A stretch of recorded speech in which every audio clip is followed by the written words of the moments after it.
that collective wisdom must always prevail over individual wishes. And without taking ownership of all the stakeholders, reforms are never lasting or effective. Guided by these principles, we, after thorough deliberation, reached unanimous agreement on 11 issues. I will only discuss a few which are relevant for the symposium that we are having today. First was, let's take the first, which was commercial litigation corridor.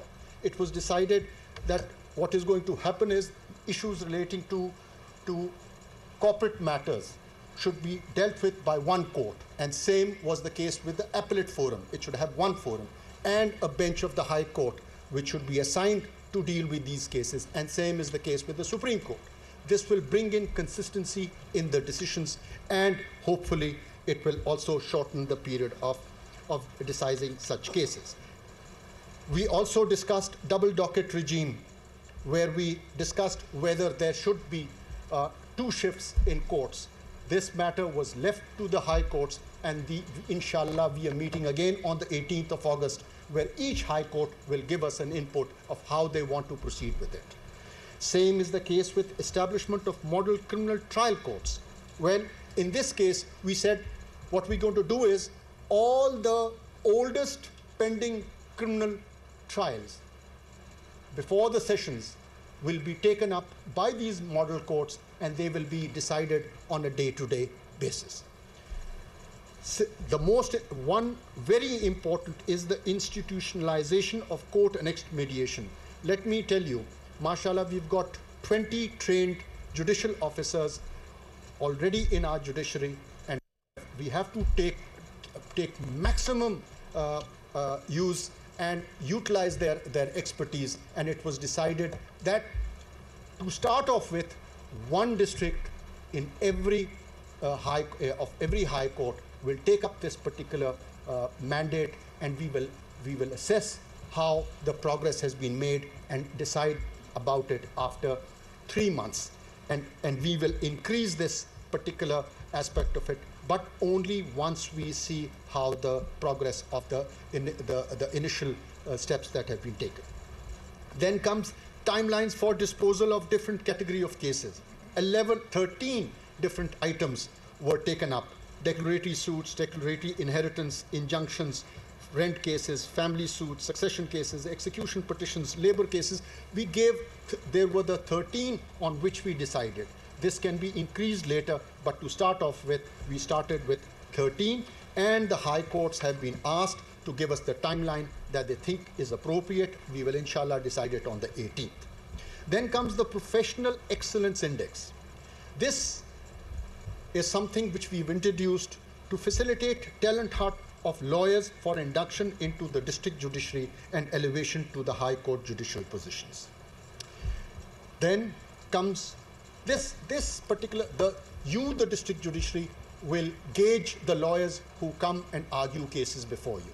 And then you will pass it on to the registrar, and the data will be collected over there. And when the time comes for induction into the district judiciary or the high courts, this particular data will help us in engaging. There are certain lawyers who are practicing law in furthest districts, and they don't come to the high courts, and so they don't come within the view of the high courts and the bar. So this is a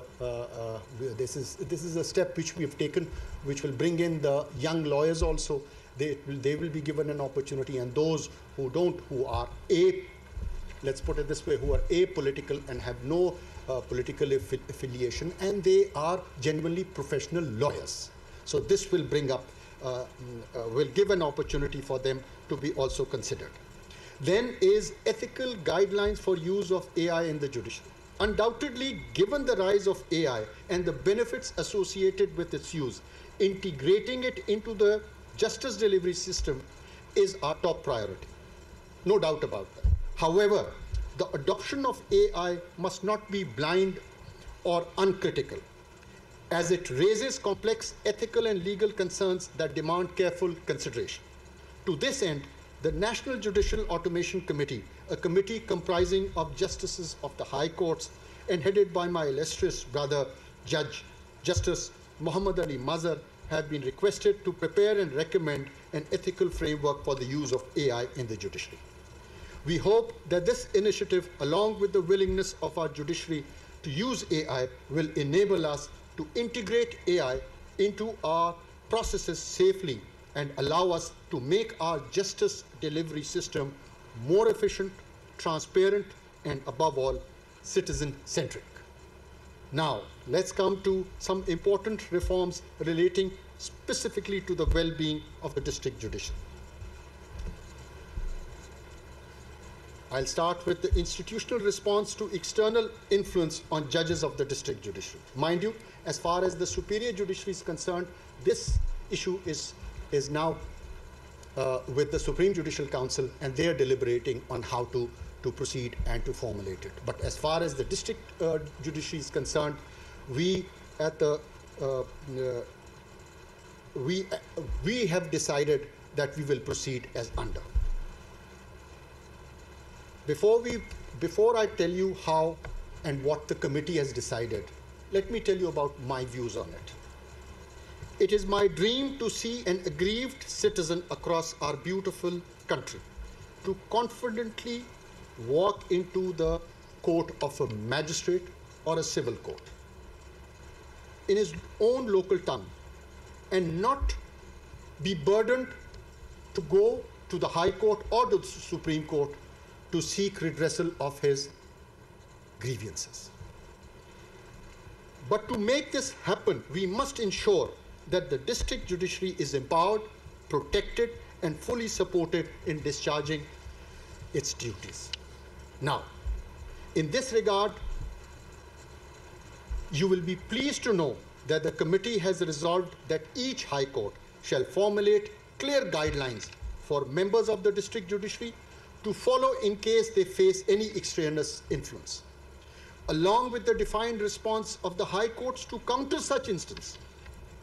I have invited the Chief Justices of the High Courts to consider including the role of the Chief Justice of Pakistan in response framework they choose to adopt so that the institutional support is strong and unified. The message must be clear to all that the Chief Justice of Pakistan shall stand with and support an independent, honest, steadfast judicial officer, inshallah. Let's come to some less emotional issues. This is regarding performance evaluation of district judiciary, standardization of recruitment mechanism of district judiciary policy forum, parity in terms and condition of service of district judiciary, access to international exposure opportunities. These were issues when I used to go to these remote areas and meet the judicial officers over there. These were highlighted by them when I met them. Now, it's very easy for us to sit in the Supreme Court and frame policies regarding them. No, we decided we're not going to go this way.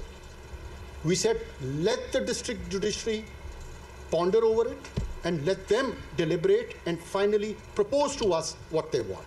Because it does not restrict to a particular province or a high court. So we have decided that it should be given to a committee which should be headed by a retired judge of the Supreme Court who has come up on the rungs of the district judiciary. And you'll be pleased to know that it was Mr. Justice retired Rahmat Hussain Jafri Saab who's agreed to take on this task as the chairman of this committee, with Mr. Justice Rozi Khan, Chief Justice of Balochistan, to assist him. Similarly, the registrars of the High Courts and the Director General of Federal Judicial Academy, all of them are from the district judiciary. And I hope and pray they seek your guidance in this. And I must tell you that this is something which is very close to my heart. And I hope and inshallah we will be able to give you what you deserve, what you need and what you deserve. Now to some good news also. You will be pleased to know that we are in contact with the Supreme Court of People's Republic of China and the Constitutional Court of Turkey to enter into MOU for judicial cooperation for a period of 5 years. In this regard, the Supreme Court of China agreeing to the terms of the MOU, has informally committed to host 30 judicial officers of the district judiciary to visit China next year.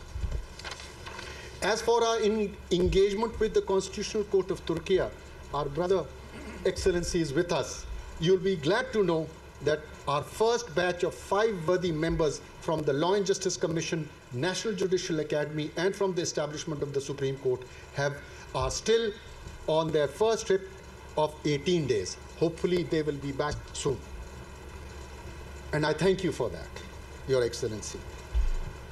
Respected members of the judiciary, as the Chief Justice of Pakistan has committed to caring for your well-being, he invites you to also commit to the highest ideals of public service.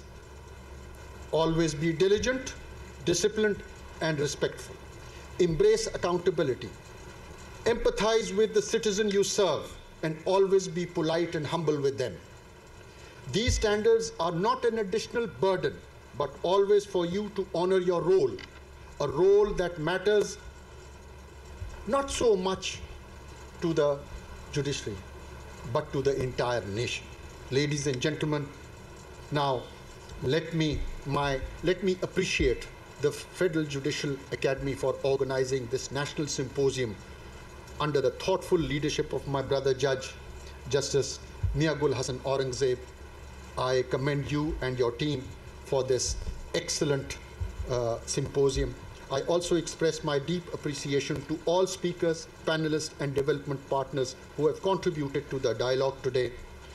The declaration we have adopted today shall serve as a moral compass and a practical catalyst for developing a national judicial well-being framework. To my fellow judges, this day is a tribute to your silent strength. But more than that, it is a promise that you are not alone. The entire institution is behind you. And I am fully committed to make your well-being priority of our reform agenda. But let me remind you, institutional changes take time. But I am proud that together we are making steady, thoughtful progress towards a system that serves both the judicial officers and the citizen with integrity and care. Today, by the grace of God, we gave voice to what was long left and felt but rarely said. That changes everything. From here on, may our support match the weight of what we carry. May Allah Almighty help us all in this noble endeavor. Ameen. Pakistan Zindabad. Thank you. Justice Pakistan Yahya Afridi तकरीब से खिताब कर रहे थे इस्लामाबाद में और उन्होंने judicial reform से मुतालिक गुफ्तगू की। उन्होंने कहा कि कौमी जुडिशल पॉलिसी अहमियत की हामिल है। मुल्क भर में जुडिशल निज़ाम की बेहतरी के लिए दौरे किए। मॉडल क्रिमिनल ट्रायल कोर्ट्स के क़याम पर हम काम कर रहे हैं। और अब शामिल करेंगे